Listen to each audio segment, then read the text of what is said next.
Buenos días.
Les acabo de enviar hace un ratito 3 notas cortas para exponer el martes.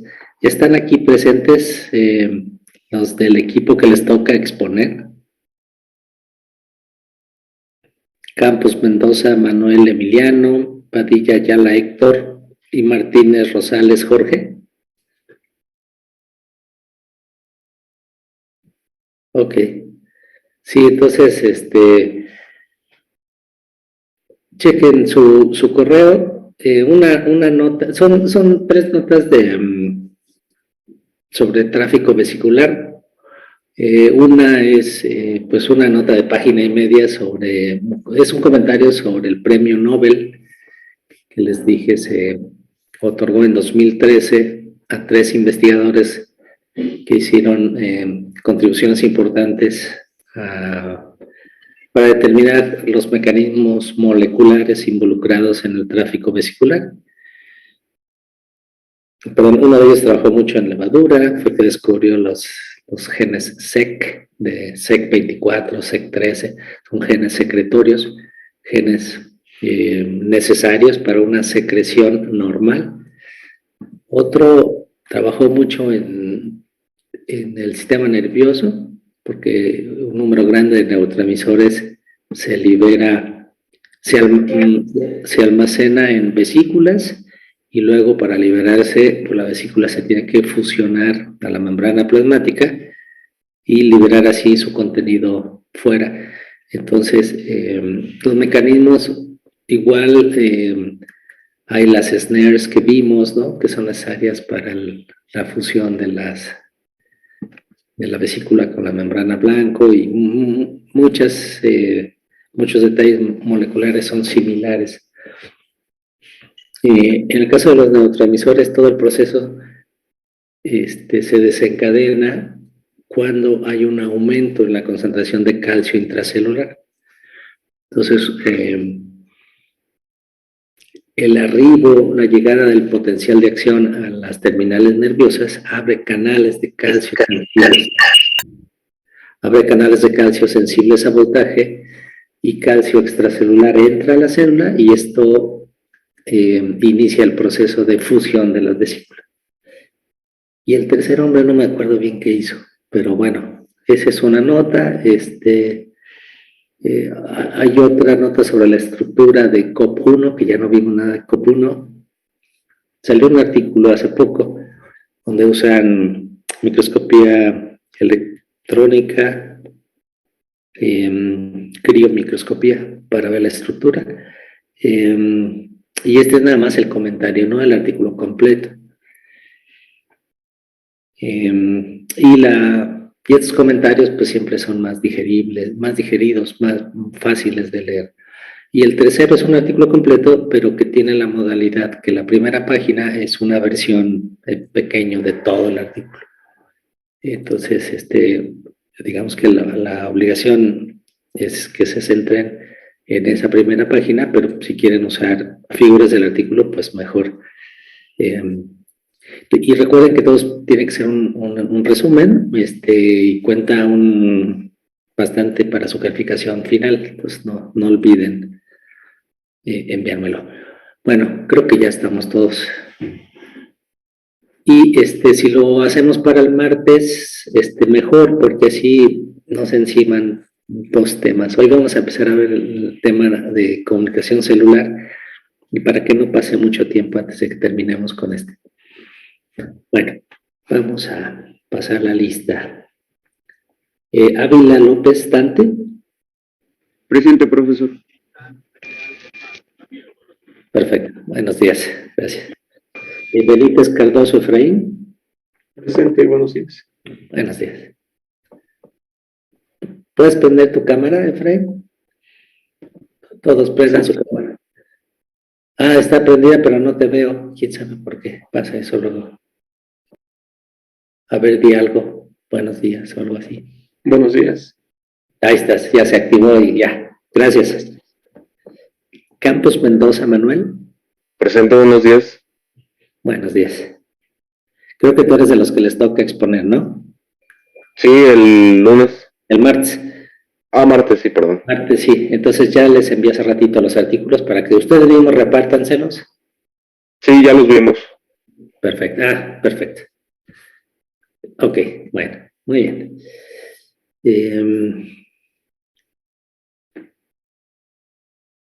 Dice Andrea Duarte que eso... Bueno, pues prendes tu cámara y con eso pasa lista, por favor. Cárdenas Meléndez, Andrea. Presente, buenos días. Gracias, buenos días. Duarte Puente, Andrea. Entonces, si prendes tu cámara... Ah, pero creo que si no dices algo, no se enfoca a ti. A ver, presiona. Yo sí la veo, profe. ¿Ah, sí? Yo también. Sí, se ve. Solo que si no puede hablar. Ah, ya. ¿Por qué será que yo no la veo? En Vista existe la posibilidad de ponerla en galería en vez de hablante. Sí. Ah, ok. Pues sí, así vemos todos. Así sí la veo. Ok, muchas gracias. Buena idea. Y listo ya. Tienes asistencia. Enríquez Trujillo, Brandon. Presente, doctor. Ahí te veo, gracias. Sí. Uy, está súper padre así con la galería se ve. Hernández Torres, Miriam. Ay, buenos días, presente. Ahí estás, gracias. Buenos días. Hurtado Álvarez Alondra. Presente, profe. Perfecto, gracias. Martínez Alanís David. Presente, profe, buenos días. ¿Puedes prender tu cámara, David? ¿Quién eres tú? Gracias, David, ya te vi. ¿Quién eres, Aló? Que ahorita saludaste muy efusivamente con tus brazos. Ya tengo sed, ya. ¿Perdón? Ya tengo sed. Justo que ya no me pide que prenda la cámara. Ajá. Bueno, ok. Martina Rodríguez Brian.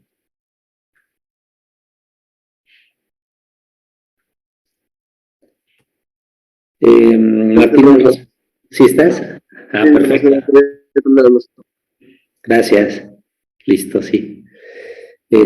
Martínez Rosales Jorge. Buenos días. Monsiváis Flores Salvador.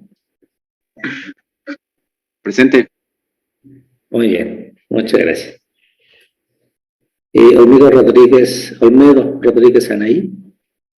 Presente, buen día. Gracias, buen día. Padilla Ayala Héctor.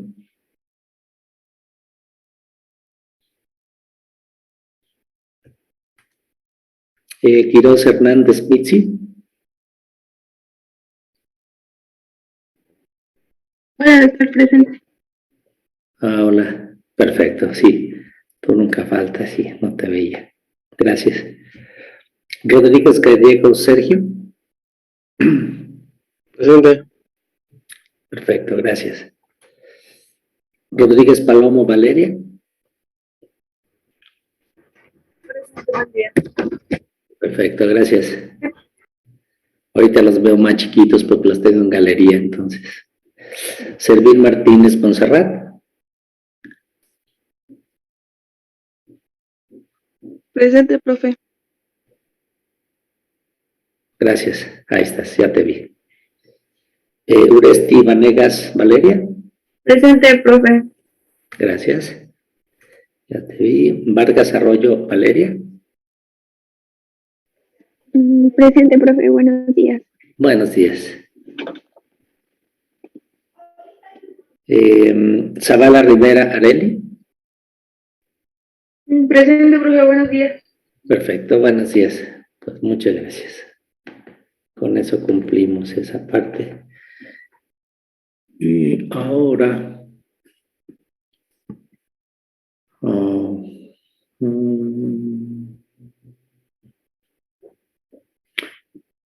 ahora...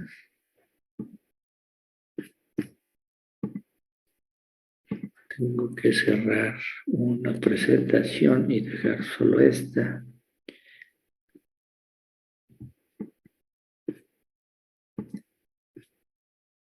Sí, este es. Bueno, vamos a cubrir este tema que es también muy importante.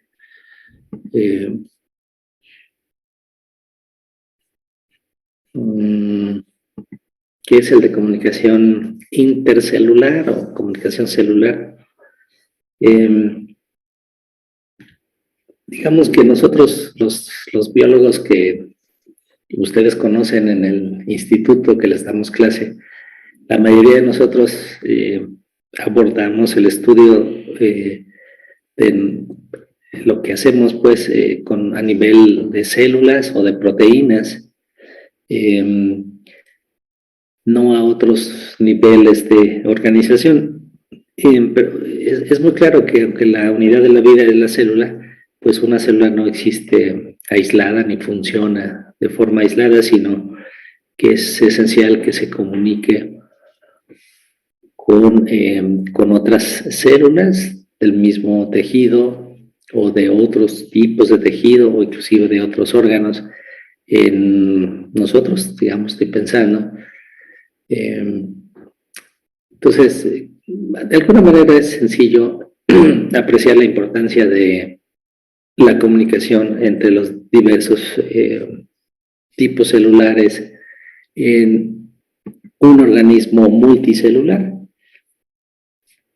Pero bueno, vamos a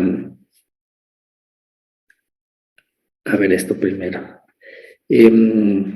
La comunicación celular se da principalmente por señales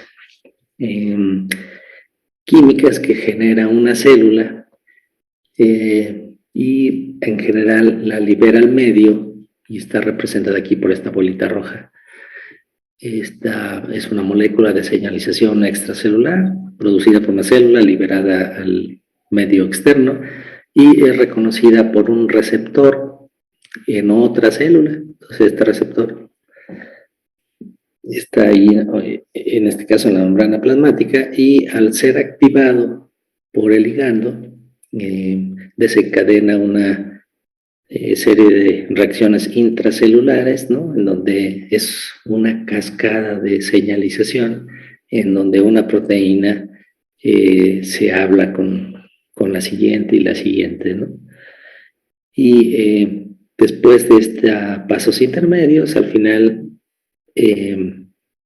pues se da la activación de proteínas efectoras que van a montar la respuesta apropiada de la célula de acuerdo a la señal que se recibió.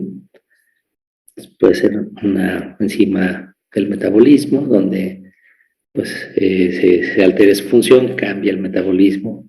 Puede ser que se active una proteína que regula la expresión génica y bueno, pues se altera de acuerdo a ello. O bien puede ser que la vía de señalización activada por este ligando extracelular, que también así se le conoce, ligando receptor, resulte en la alteración de la función de proteínas del citoesqueleto, donde la célula puede moverse, puede migrar, por ejemplo, cuando recibe esta señal, ¿no? Y bueno, les estaba diciendo que más o menos es intuitivo o aceptamos el hecho de que en un organismo multicelular, pues esto sea algo muy común.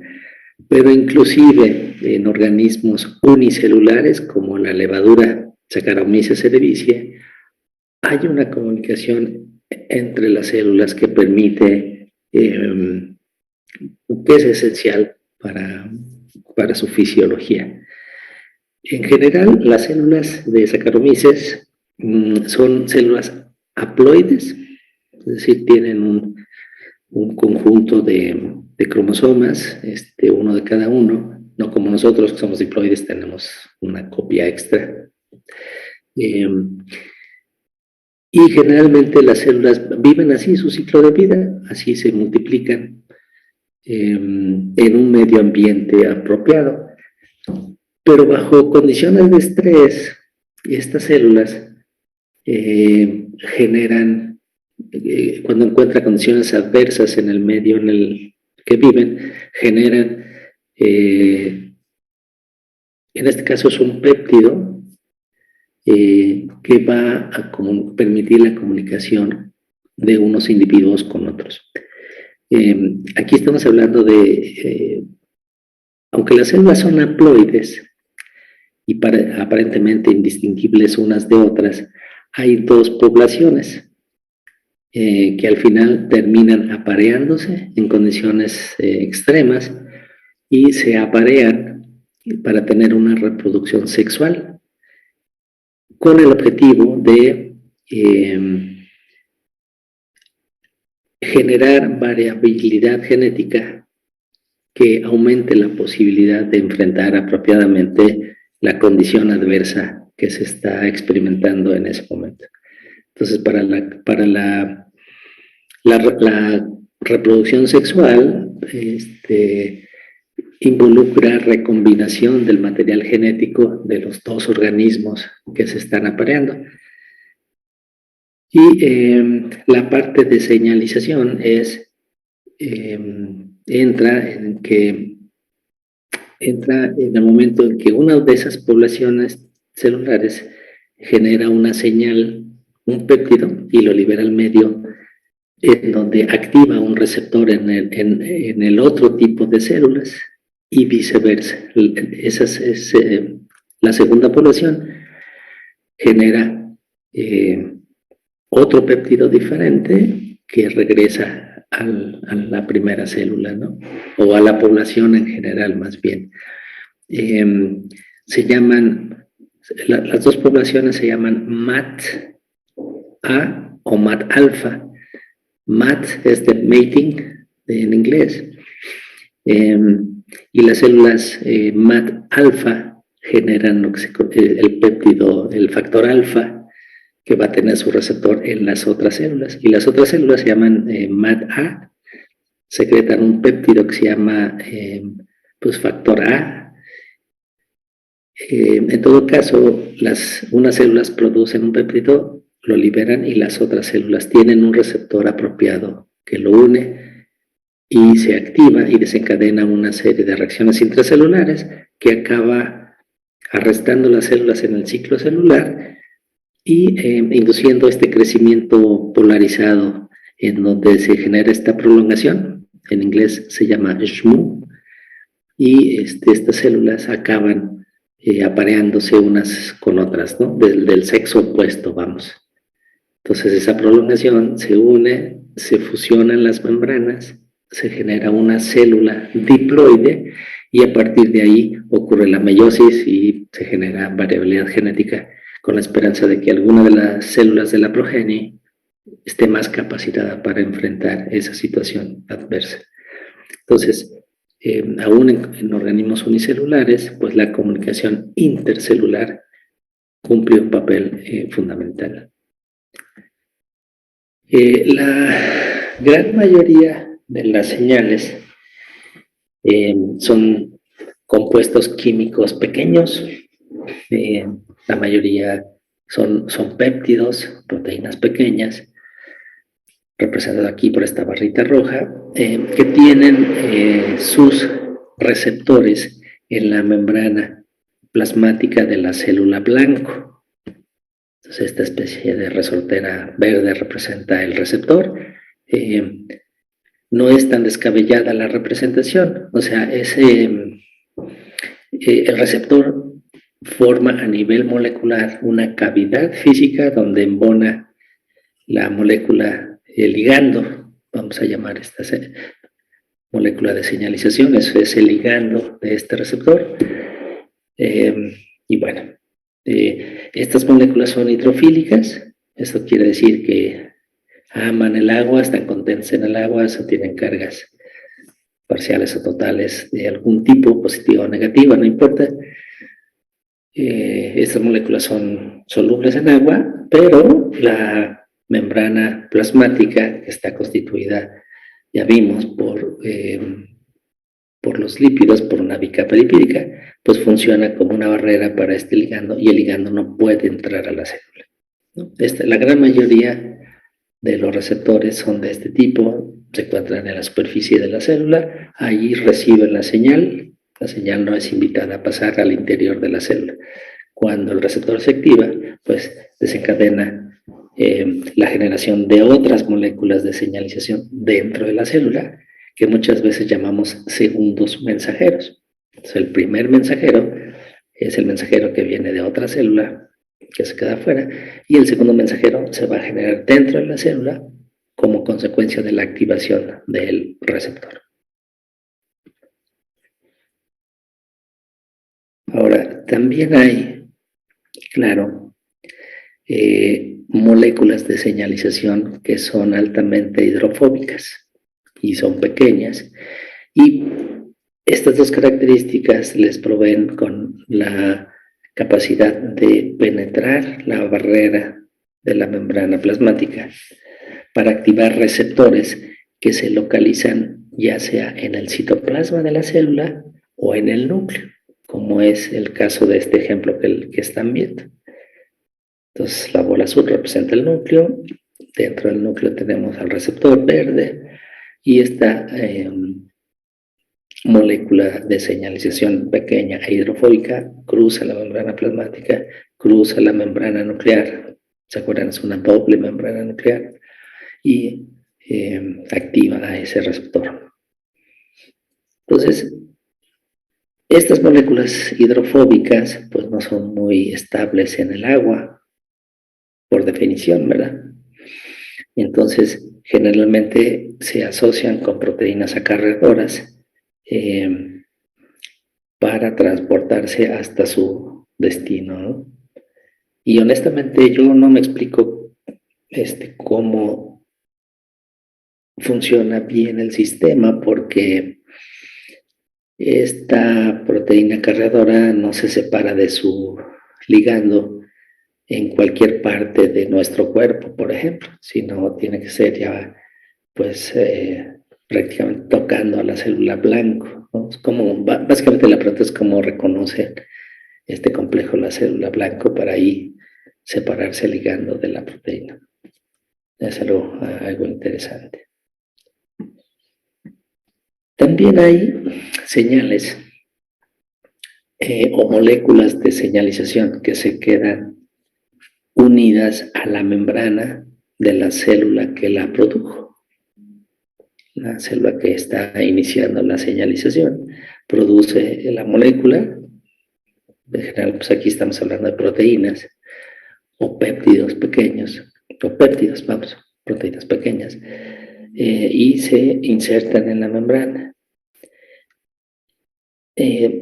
Y cuando esta célula queda cerca de la blanco que tiene el receptor apropiado, se produce la unión ligando-receptor y se genera la señalización en la célula blanco. Entonces, esta es una señalización dependiente de contacto celular. También hay varios ejemplos. Un ejemplo que me viene a la mente es durante el desarrollo embrionario, la formación del sistema nervioso, de todo el cableado de nuestro cuerpo con los axones de las neuronas, depende mucho de este tipo de señales. Entonces, bueno, ese es un ejemplo, pero hay varios. Ahora, en cuanto a la distancia que viajan las células, también podemos clasificar los tipos de señalización en varios, ¿no? Por ejemplo, una señalización parácrina es aquella en donde la molécula de señalización, las bolitas rojas, van a sus células blanco, vamos, son aquellas que están en la vecindad de la célula que produjo esta señal. Entonces, no tiene que viajar mucho. Y un extremo de esto es una forma de señalización que se llama autócrina, en donde la célula que genera la molécula de señalización también expresa sus receptores en la membrana plasmática. Entonces, literalmente la célula se está hablando a sí misma. Pero parácrina quiere decir que las células blanco están en la vecindad de la célula que produjo la molécula de señalización. Ahora, la comunicación sináptica se da a través de la sinapsis. Esto lo van a ver muy bien con el doctor Alfredo Méndez en quinto semestre, cuando lleven la materia de neurobiología.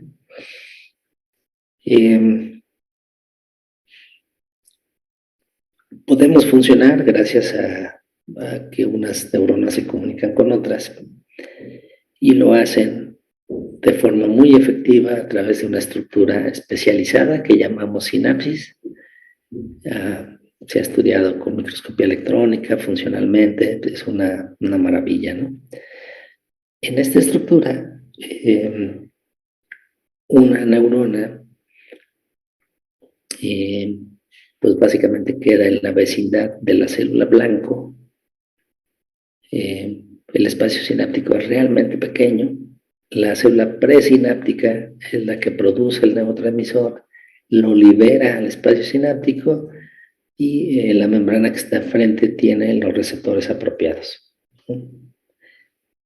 Este axón está aquí cortado porque puede ser que mida micras, milímetros o centímetros o decenas de centímetros. Piensen, por ejemplo, en el axón de la motoneurona que inerva los dedos de la mano o los dedos del pie. El cuerpo celular de esas neuronas está en la médula espinal, y desde ahí se genera el axón. Entonces el soma está en la médula espinal, dentro de la columna vertebral, y de ahí sale el axón. Y entonces pues es tan largo como su brazo, como su pierna, para llegar a inervar, por ejemplo, a las células musculares del pie o de la mano. aquí la sustancia de señalización se llama neurotransmisor. Y es un sistema muy efectivo porque estas dos células están prácticamente pegadas, ¿no? Por microscopía electrónica se ve bien bonito como muchas características que van a ver en neurobiología son padres. Y toda la maquinaria de fusión de vesículas tiene que estar de este lado para permitir la liberación del neurotransmisor. Bueno, en la comunicación endocrina, cuando hablamos de este tipo, pensamos en el sistema inmune, en glándulas, ¿no?, que secretan hormonas. Aquí la sustancia de señalización recibe el nombre de hormona. Y cuando hablamos de un sistema endocrino, la célula que produce y secreta las hormonas, que produce la hormona, la secreta al torrente sanguíneo. Entonces, el torrente sanguíneo, digamos, va por todo el cuerpo. Entonces, independientemente de dónde se haya sintetizado la hormona, si se vierte al torrente sanguíneo, pues puede llegar a cualquier parte del cuerpo, por muy lejos que esté. Y ya cerca, otra vez por mecanismos que yo tampoco entiendo y que estoy seguro ustedes van a cuestionarse, pues se sale del torrente sanguíneo y llega a su célula blanco. Estas hormonas se producen en cantidades muy pequeñas, entonces no se puede estar saliendo por todo el cuerpo. Debe haber un mecanismo, como subirse al camión y de una ruta muy, muy larga y saber dónde bajarse, ¿no? En esto no suena muy, muy profesional, pero es algo así.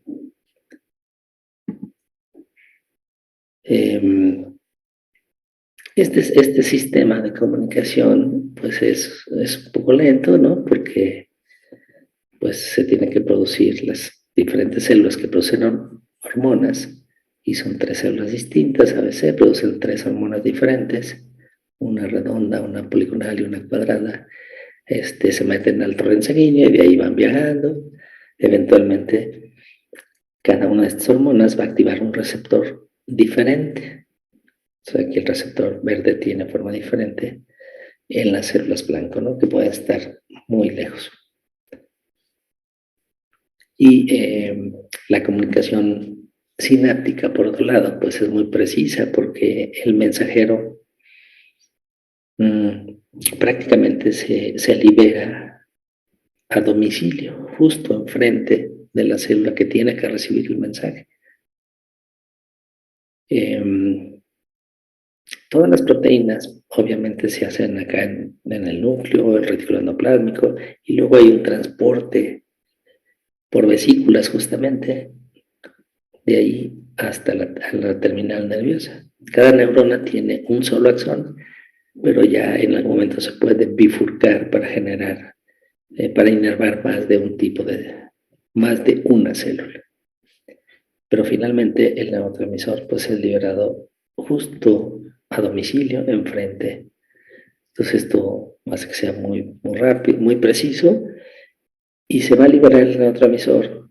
¿Cuándo se va a liberar el neurotransmisor? Cuando los potenciales de acción que se generaron en el segmento inicial del axón, ¿se acuerdan?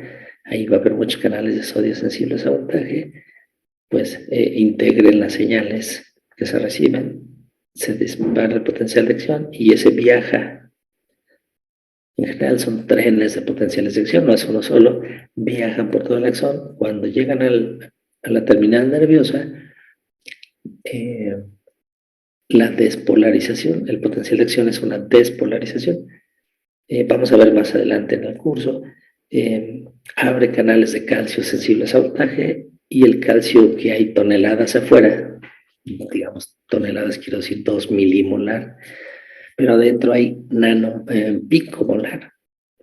Entonces, ya me confundí. No, creo que es 200 nanomolar. Pero es un gradiente muy grande que va hacia adentro. Entonces, cuando se abren los canales, entra calcio y se induce la fusión de las vesículas que contienen el neurotransmisor. Entonces esto pues, es una maravilla.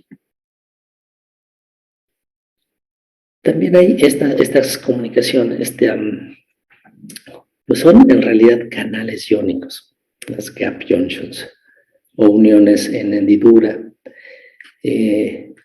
Estas uniones intercelulares, pues también se llaman también uniones comunicantes, pues permiten la comunicación directa de un citoplasma con la célula, de dos células unidas por esta estructura, ¿no?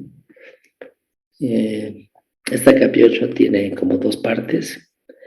Cada célula genera medio cilindro hecho de unas proteínas que llaman conexinas y ya se unen en el medio y entonces todo lo que pase por aquí, todo lo que sea menor a 1 kilodaltón, y eso incluye muchos aminoácidos, inclusive péptidos pequeños, nucleótidos, iones, todo eso puede pasar libremente de un lado a otro. Y este tipo de comunicación se da también entre algunas neuronas. Entonces, la sinapsis que les expliqué antes es la sinapsis química y esta, la sinapsis que es formada por este tipo de uniones es una sinapsis eléctrica. Entonces, la señal eléctrica que se genera en una de las dos células prácticamente puede viajar a la otra como si fuera la misma célula, muy, muy rápido. Un ejemplo de la importancia de esta comunicación intracelular, está un poco forzadito el término aquí, pero es un tema bonito, es el corazón. Entonces, imagínense el número tan grande de células musculares que forman el corazón. Todo lo que es el ventrículo se tiene que contraer al mismo tiempo para impulsar a la sangre por el cuerpo, ¿no? Que circule por el cuerpo. Entonces, todas esas células musculares están comunicadas entre sí por uniones comunicantes, valga la redundancia. En un punto del corazón hay una estructura que funciona como marcapasos. Ahí se genera una señal eléctrica solita, independiente del sistema nervioso central. Por un conjunto de canales iónicos, se genera una señal eléctrica que viaja de manera rapidísima por toda la masa cardíaca. Y esto es posible gracias a que todas las células están unidas entre sí por estas uniones comunicantes. Toda la señal eléctrica que se generó muy lejos viaja rapidísimo a través de estas gapions. Si la masa muscular del corazón no se contrae toda al mismo tiempo, pues entonces se generan problemas de arritmias y eso pues son problemas serios porque la sangre no se bombea como debe para llevar nutrientes y sobre todo el oxígeno a todo el cuerpo, ¿no? Entonces es un ejemplo bonito y además algo bonito es que el corazón funciona de forma independiente de nuestro cerebro. Les digo, hay un nódulo ahí de células que, como en los barcos vikingos, los tambores, ¿no? Que van marcando el paso, pues aquí también un conjunto de canales iónicos confieren una actividad eléctrica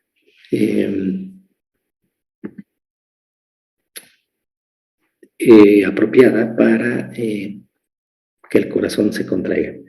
Ahora, si un perro nos persigue, pues seguro que vamos a correr y nuestro corazón va a latir mucho más rápido, o enfrentamos una amenaza. Entonces sí podemos regular la actividad de nuestro corazón sobre ese nivel basal automático con el que funciona.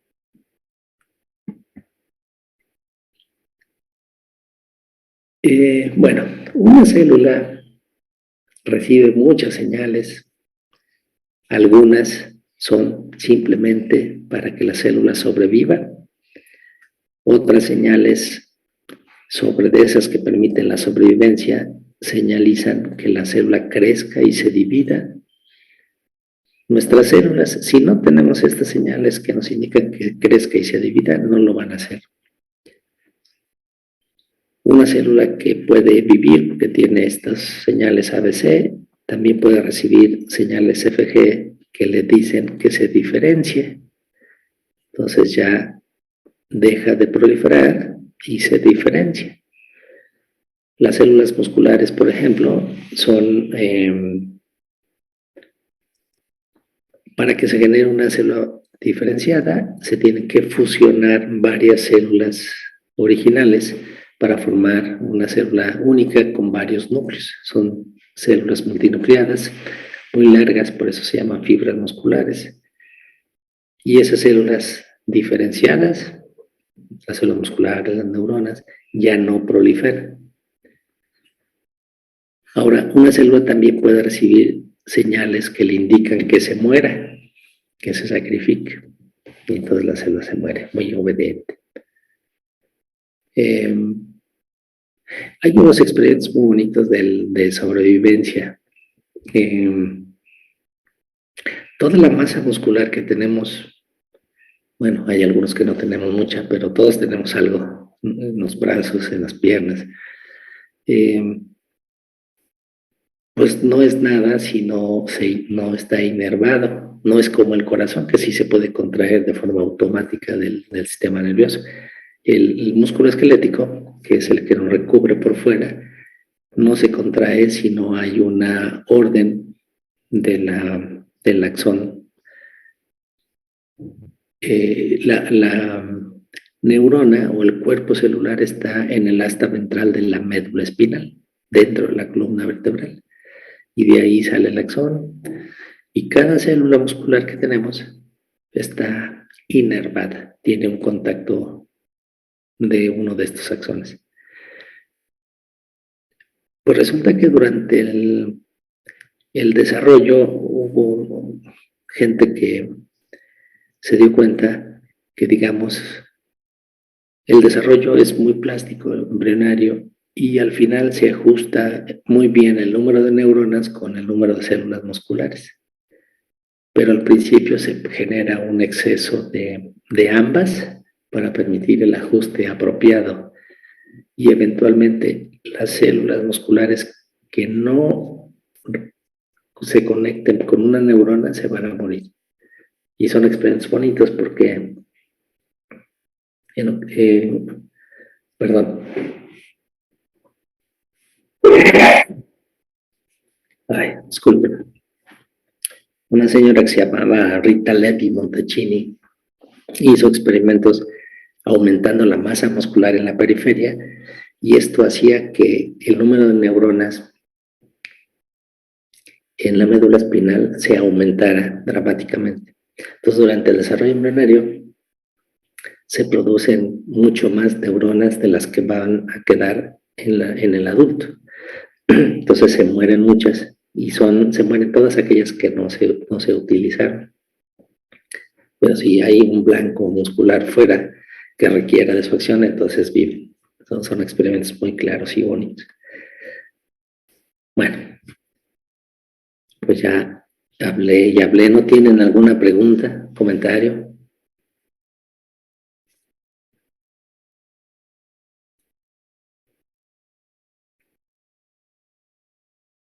Bueno, ahorita son cosas muy, muy generales, ¿no?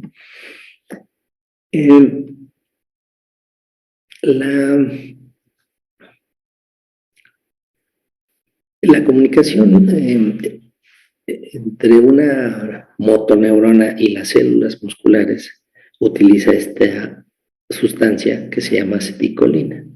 Aquí no son péptidos, es este compuesto pequeño.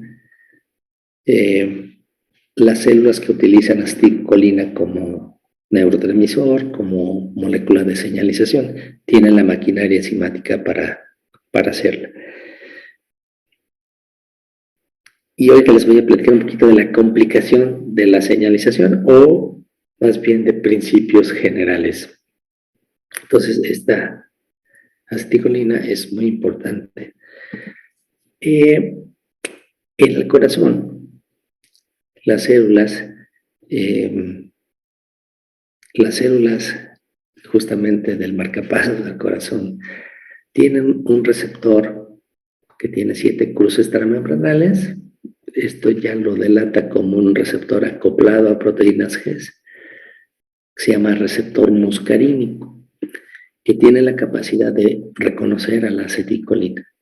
Entonces, cuando se pliega tridimensionalmente la proteína, se genera una cavidad en donde mona perfectamente la aceticolina.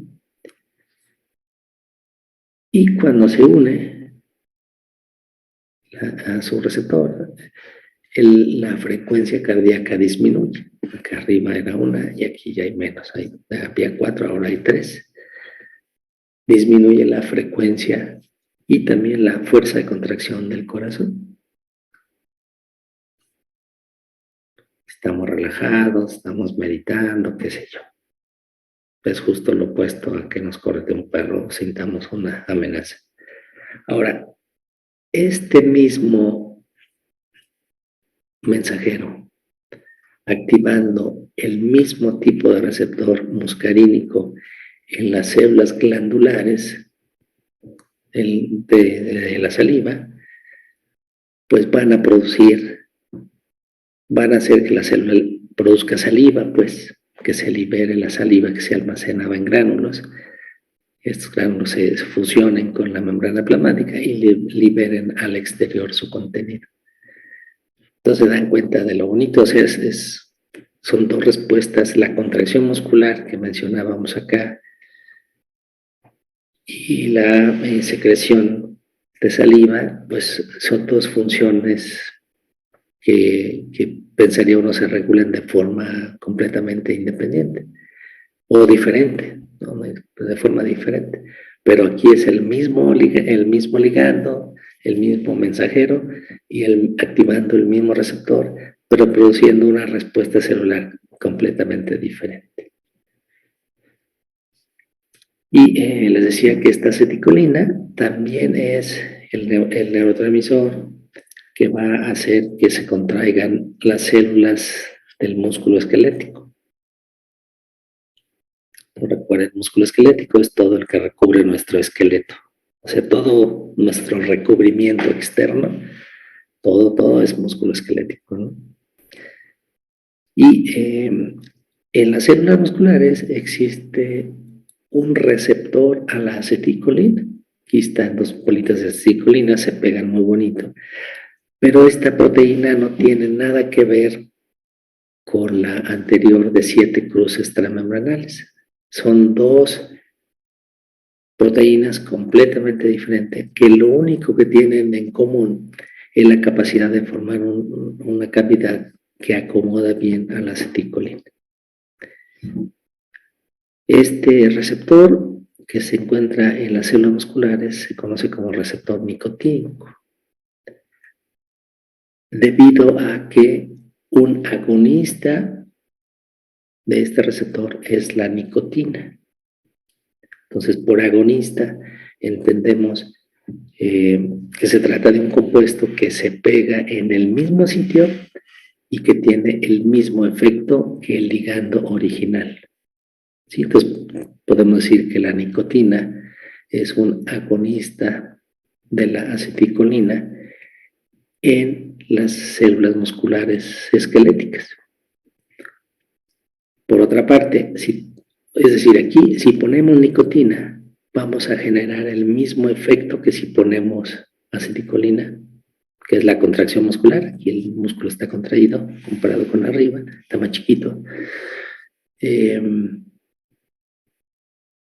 Y lo hace a través de pegarse a la misma proteína y en el mismo sitio.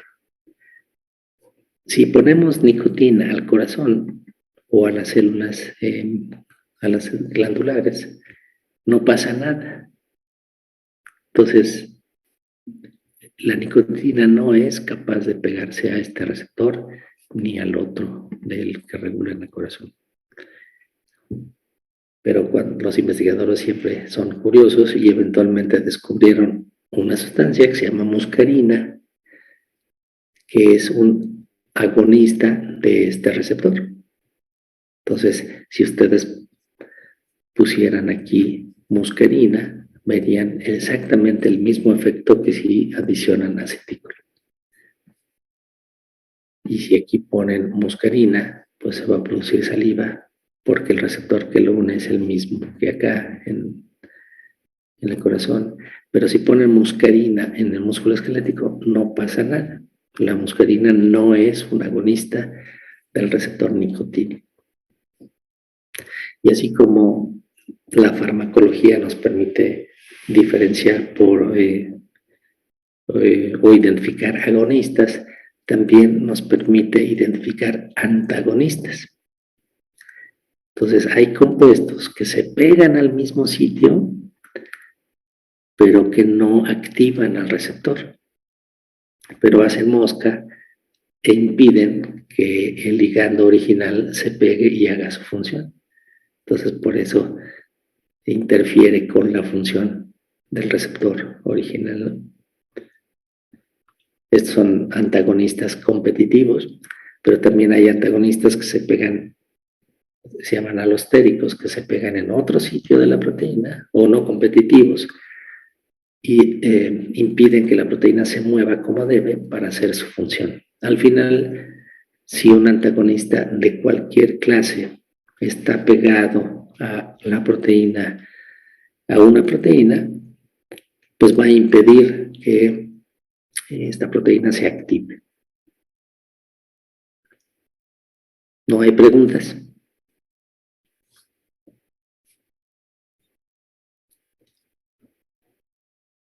No, profe.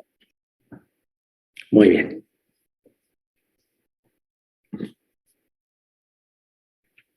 Ahora también se ha visto durante el desarrollo que la diferenciación celular no solo depende del tipo de señal y del tipo de receptor, sino que también del gradiente, de la intensidad de la señal. Entonces se han identificado gradientes, una fuente de un compuesto, y obviamente mientras más cerca a la fuente, pues mayor la concentración, más amarillo fuerte, y esto se va diluyendo conforme nos alejamos. La concentración obviamente va disminuyendo conforme nos alejamos de la fuente de la molécula. Y ahora, curiosamente, la concentración de ese ligando tiene un efecto importante y diferente sobre la diferenciación de células que quedan en la vecindad. Entonces ahí generamos células rojas si tenemos una concentración muy alta, células verdes si es intermedia y azules. No importa el tipo de célula. Entonces esa es otra complicación bonita de este sistema. Bueno, también en cuanto al tiempo de respuesta de la célula, podemos clasificar a estas señales extracelulares como de respuesta rápida o lenta. Entonces, al final, básicamente depende de si la activación del receptor modifica la función de proteínas que ya existen, y entonces la respuesta es más rápida, digamos, de menos de segundos a minutos, o bien es posible también que la activación del receptor primero tenga que inducir la producción de la proteína cuya función va a ser crítica para la respuesta celular, y entonces pues ahí nos tardamos un poquito más, ¿no? Puede ser de minutos a horas. Entonces vean cómo minutos se sobrelapa en ambas, ¿no? Aquí no es tan tardado, puede ser en minutos. Depende del sistema específico del que estemos hablando. Y créanme, ahorita inclusive les puede parecer aburrido y demasiado general, pero créanme que hay listas muy grandes, tanto de señales extracelulares como de receptores. Entonces, pues, y las respuestas celulares son, bueno, son pequeñas, pero más bien hay un número muy grande de combinaciones ligando-receptor que regulan un número limitado de funciones en la célula. Básicamente lo podemos poner así.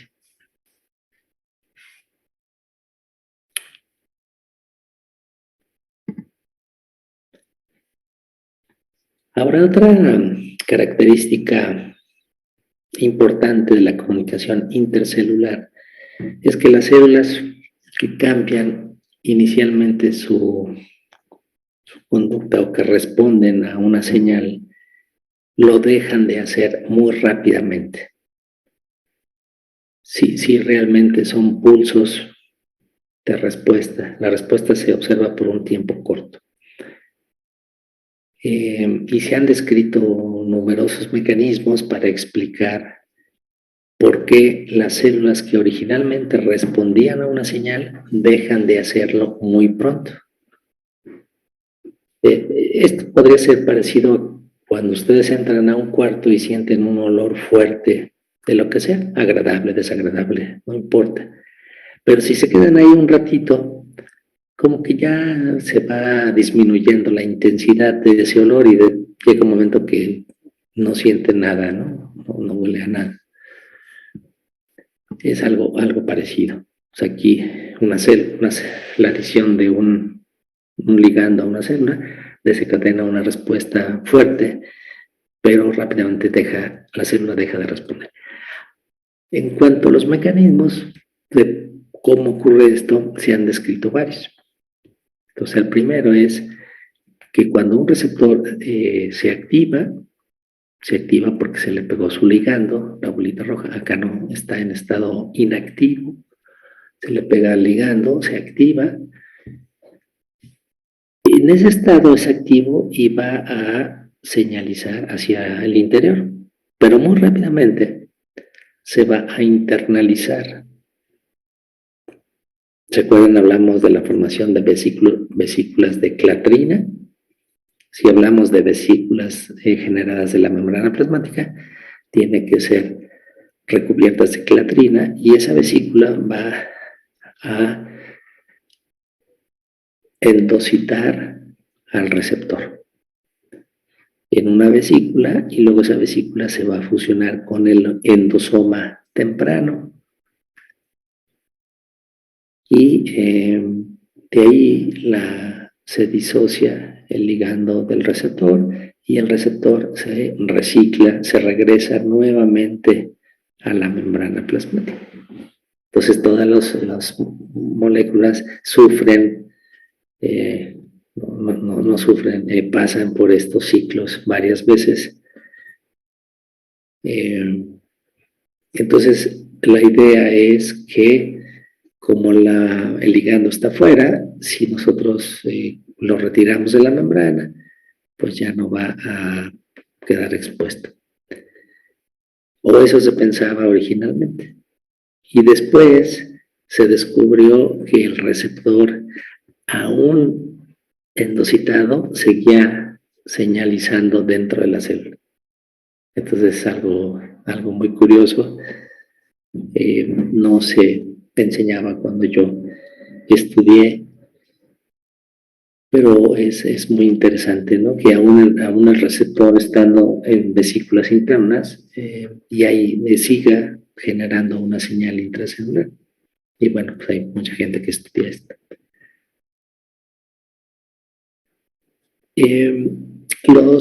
Otra suerte que puede tener el receptor en el endosoma es, aquí está un endosoma tardío, está cuadradito y acá era redondo.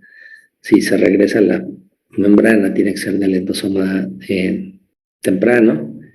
El endosoma tardío eventualmente se fusiona con el lisosoma.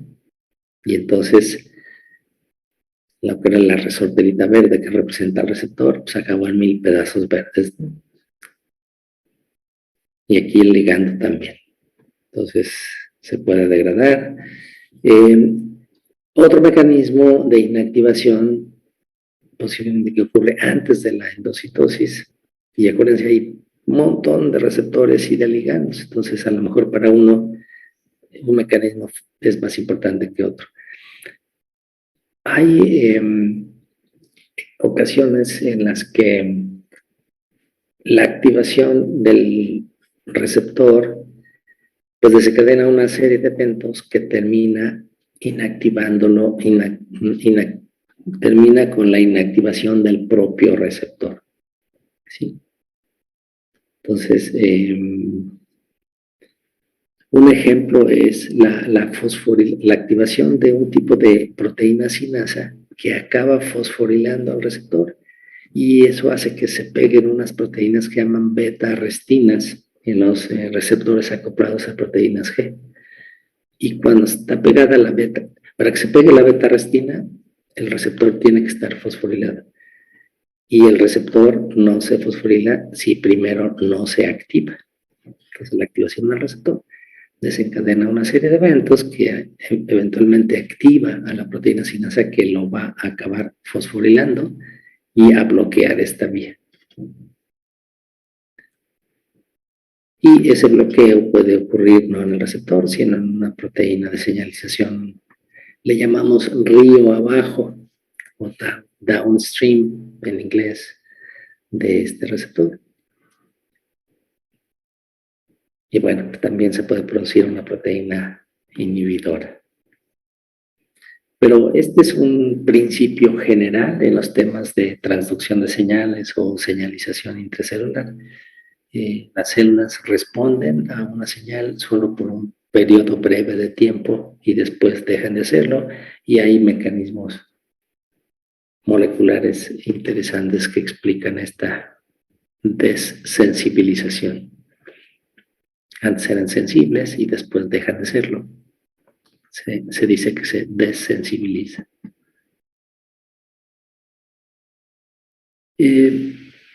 Ahora, las moléculas que se generan dentro de la célula como consecuencia de la activación de un receptor tienen mecanismos de degradación muy eficientes.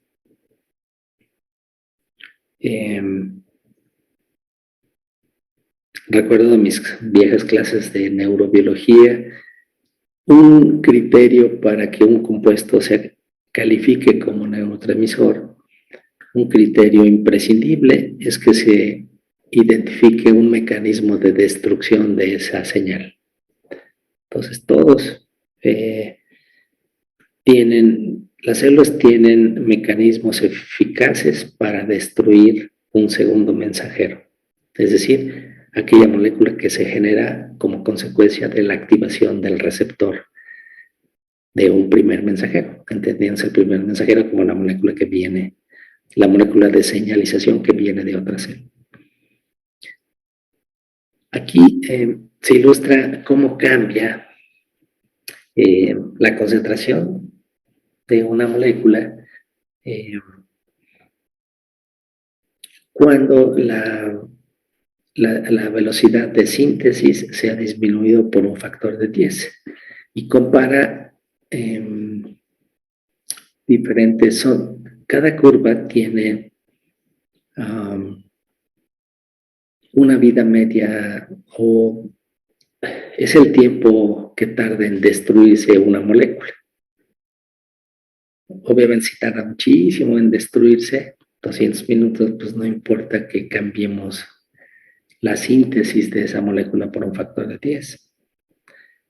Pero a medida que se destruye más rápido, entonces cuando cambiamos la velocidad de síntesis, afectamos la concentración de forma inmediata, ¿sí? Entonces,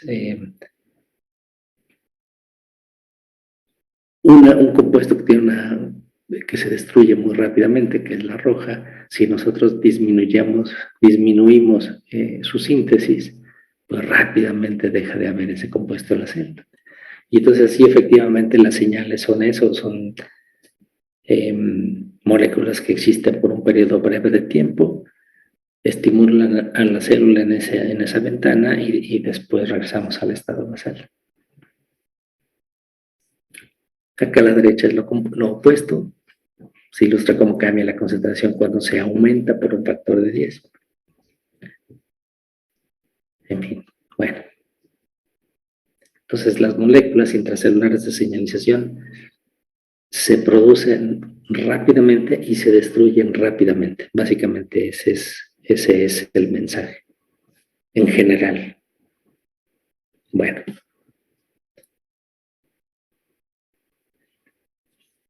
Esto fue una plática general sobre comunicación intercelular. Ahora les voy a platicar, todavía nos queda un ratito, una historia específica. Una historia en donde el mensajero, el primer mensajero, es un gas, y este gas es el óxido nítrico. Lo crean o no, esta sustancia se produce en nuestro cuerpo por varios tipos celulares. Es un gas, muy difícil estudiar este compuesto porque es difícil controlar, manejar gases, ¿no? Regular su concentración, evitar que se vaya, etcétera, ¿no? Pero se ha establecido que una de las funciones es relajar el músculo liso. Un ejemplo de músculo liso es las células musculares que rodean los vasos sanguíneos. Entonces, un vaso sanguíneo, ahorita les voy a mostrar una imagen, es un tubo donde las paredes están formadas por las células endoteliales, y a su vez esas células están recubiertas de células musculares, músculo liso. Entonces, este óxido nítrico en esta historia es producido por las células endoteliales que forman la pared de los vasos sanguíneos, y el gas cruza la membrana. La bicapa lipídica no es una barrera para el óxido nítrico. Entonces sale de las células endoteliales y se mete en las células musculares que están a un lado e induce su relajación. Ahorita vamos a ver cómo. Hay una afección del corazón que se llama angina de pecho. Es un dolor muy fuerte en el pecho que se debe a un defecto en la irrigación sanguínea del propio corazón. Si no hay suficiente sangre, no hay suficientes células rojas que traigan suficiente oxígeno. Ahora, un tratamiento empírico que se estableció hace muchos años es aplicar nitroglicerina, y eso aliviaba el dolor sin saber exactamente qué estaba pasando. Lo importante era aliviar el dolor. Ahora sabemos que esta nitroglicerina se puede convertir a óxido nítrico. Esto relaja los vasos sanguíneos y el canal que trae la sangre se hace más ancho, llega más sangre para aliviar el problema. El óxido nítrico no es... permítame, por favor. Sí, ahora no, por favor. Sí, gracias a usted.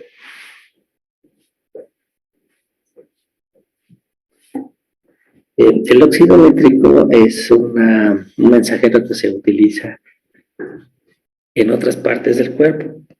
Hay muchas neuronas que utilizan este gas como un mensajero para comunicarse entre sí. Hay macrófagos, son células del sistema inmune que producen óxido nítrico para matar a los microorganismos que han invadido nuestro cuerpo y que han sido ingeridos por estos o fagocitados por estas células especializadas. Primero se los comen y después les dan una dosis de óxido nítrico para matarlos. Y también el óxido nítrico es usado por células del sistema nervioso para dilatar los vasos sanguíneos involucrados en la erección del pene. Entonces, al dilatarse los vasos sanguíneos, se llenan de sangre y eso causa la erección. Este es un corte transversal de un vaso sanguíneo. Vean cómo la pared está formada por estas células cafés, ¿no? El núcleo naranja, son varias para cerrar, hacer el tubo. Imagínense el tubo en 3 dimensiones, para atrás y hacia ustedes. Tiene su lámina basal. Entonces, este es parecido a los epitelios que ya les mostré en alguna ocasión. Entonces, está la lámina basal, donde está sentado las células endoteliales, y después vienen las capas de células musculares lisas. Ahí tienes un núcleo azul. Y aquí la clave es que el lumen del vaso sanguíneo está básicamente determinado por el grado de contracción de las células musculares. Estas células musculares se pueden contraer y achicar el lumen, o bien se pueden relajar y agrandar el lumen, permitiendo que la sangre fluya con mayor facilidad, ¿no? También tenemos los nervios acá abajo, son axones del sistema nervioso que pueden en un momento dado regular también el estado de contracción de las células musculares lisas. ¿Cómo se produce el óxido nítrico? Bueno, pues es una desaminación del aminoácido arginina por una enzima que se llama sintasa del óxido nítrico. Nitric Oxide Synthase, o NOS, ¿no? Y hay varias isoformas de esta enzima. En neuronas se llama N-NOS, de neurona, y aquí se activa por calcio. En los macrófagos se hace solo cuando hay una infección. Perdón, se llama INOS. Y las células endoteliales expresan otra forma que se llama ENOS, de epitelio justamente. Pero las 3 enzimas básicamente hacen lo mismo, que es remover un grupo amino en la arginina, ¿no?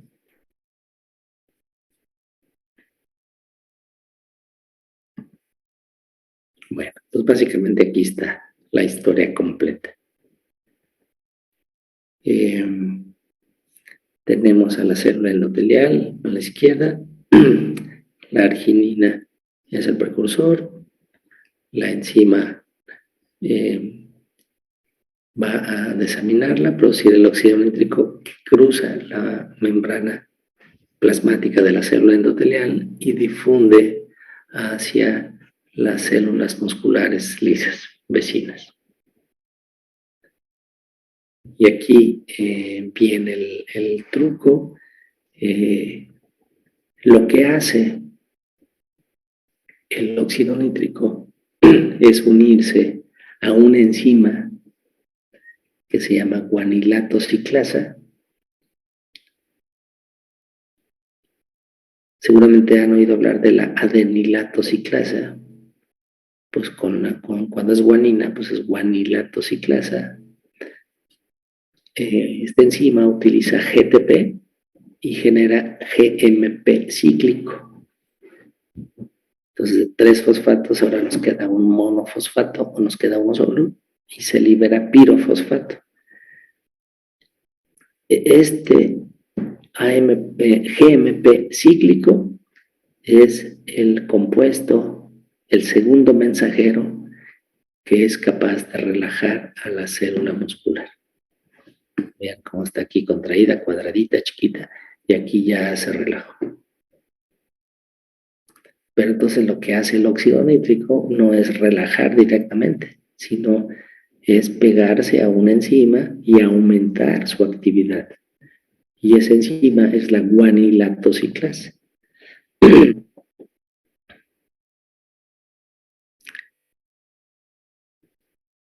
Bueno, ya les dije que en neuronas y también en músculo liso, esta enzima se estimula por el aumento de calcio generado por la entrada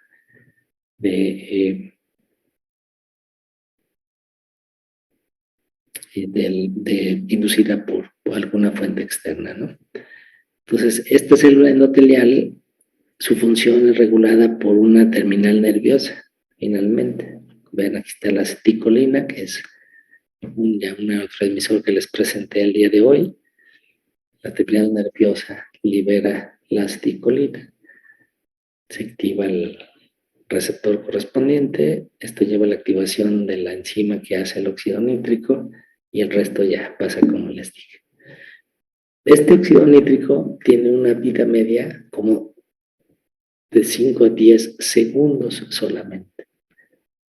El oxígeno y el agua lo convierten en nitratos y nitritos y por lo tanto le mata toda actividad.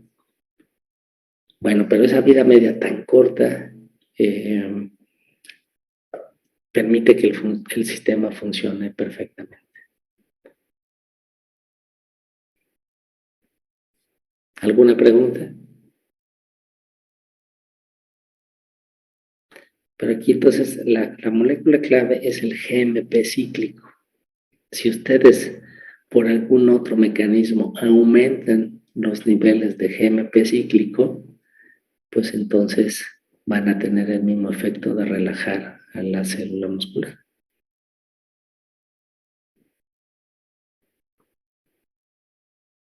¿Todo bien? ¿No hay preguntas?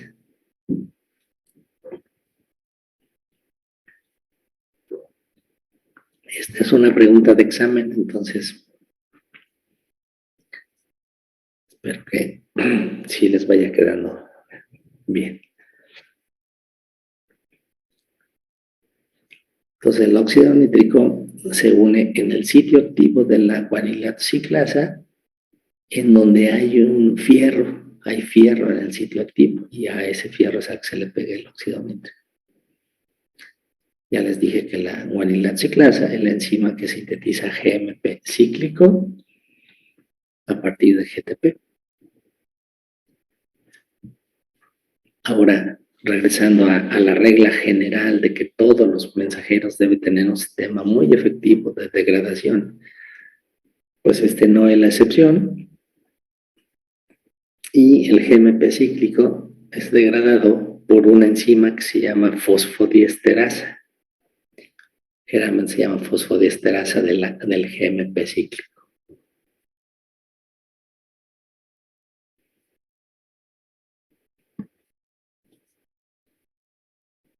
Miren, aquí está el GMP cíclico. El G viene de la guanina. La guanina es una base nitrogenada que tiene 2 anillos. Tiene un azúcar y tiene el fosfato, ¿no? Y este enlace es el que lo hace cíclico, que se forme este ciclo. Cuando se rompe este enlace por la fosfodiesterasa, entonces este fosfato se hace para acá y se hace lineal. Normalmente el GTP pues tiene aquí un fosfato, luego otro fosfato y el tercer fosfato. La guanilactociclasa lo que hace es eliminar los 2 últimos fosfatos, el beta y gamma, y hacer este enlace para hacer el GMP cíclico. Y la fosfodiesterasa lo que hace pues es justamente romper este enlace. Y cuando se rompe este enlace, se pierde toda actividad biológica del GMP cíclico. Lo que queda es GMP mono algo, pero ya no es cíclico, y si no es cíclico, ya no es capaz de relajar al músculo. Ahora seguramente han oído ustedes hablar de este compuesto tan popular que es el Viagra. Entonces, este compuesto se empezó a usar pues, para problemas cardíacos y de repente vieron que tenía el efecto por el cual ahora es muy conocido y todo un hit comercial. Entonces, vieron que muchos hombres empezaron a tener erecciones pues fuertes y pues ya el resto fue historia, ¿no? La erección, como les decía, se debe a que se llena de sangre los vasos sanguíneos del pene. Entonces, no es otra cosa más que lo que ya les expliqué.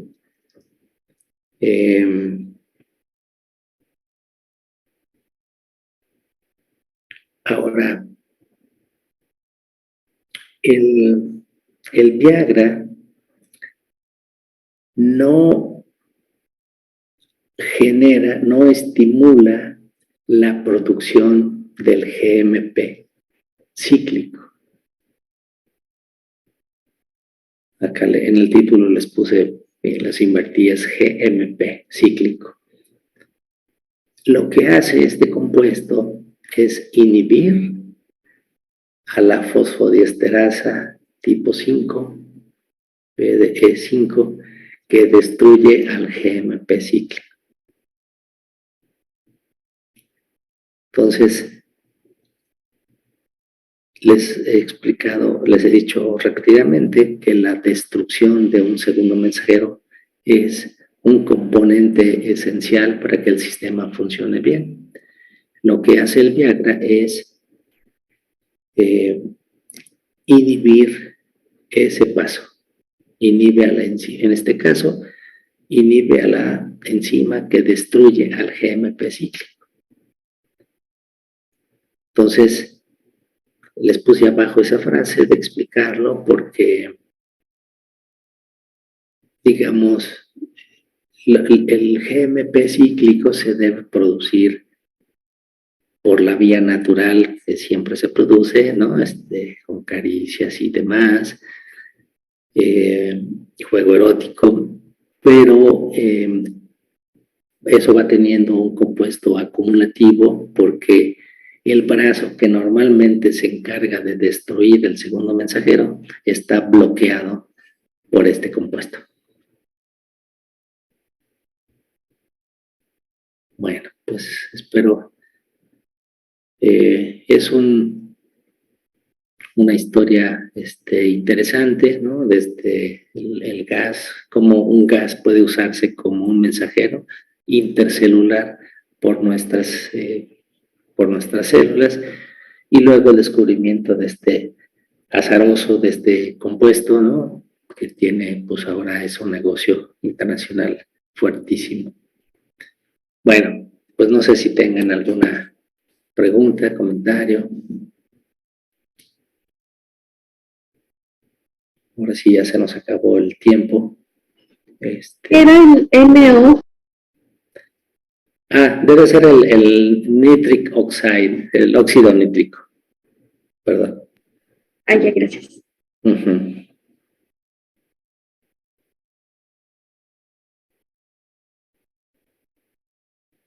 ¿Alguna otra pregunta, duda? Entonces, obviamente se puede dar un curso nada más de comunicación intercelular. Se puede dar un curso inclusive sobre una vía de señalización. Los receptores acoplados a proteínas G que tienen estos 7 cruces transmembranales, pues es una familia grande de receptores con sus ligandos, sus funciones celulares. Entonces se podría dar todo un curso solo sobre esos receptores, inclusive sobre un receptor de los miles que hay. Pero, pues bueno, vamos a tener algunas clases para que tengan una embarradita de estos temas. En general, El tema de comunicación intercelular y transducción de señales es un tema bonito, apreciado por los biólogos. Es biología celular. Y bueno, tienes de gran importancia clínica, muchas drogas o fármacos que se utilizan para curar enfermedades actúan a nivel de estos receptores o sus vías de señalización. Y les digo, es un tema bonito. Bueno, pues entonces, por favor, lean las lecturas que les envié hace rato para completar el tema de tráfico vesicular. Vemos la exposición de sus compañeros el martes y dentro de 8 días seguimos con este tema. Les voy a platicar un poquito sobre este sistema en donde la señal es hidrofóbica y se mete a la célula, etc. Bueno, pues si no hay preguntas, me despido. Que tengan un buen fin de semana. Cuídense mucho. Gracias, igual. Gracias, profe. Igualmente, profe, gracias. Profe. Adiós.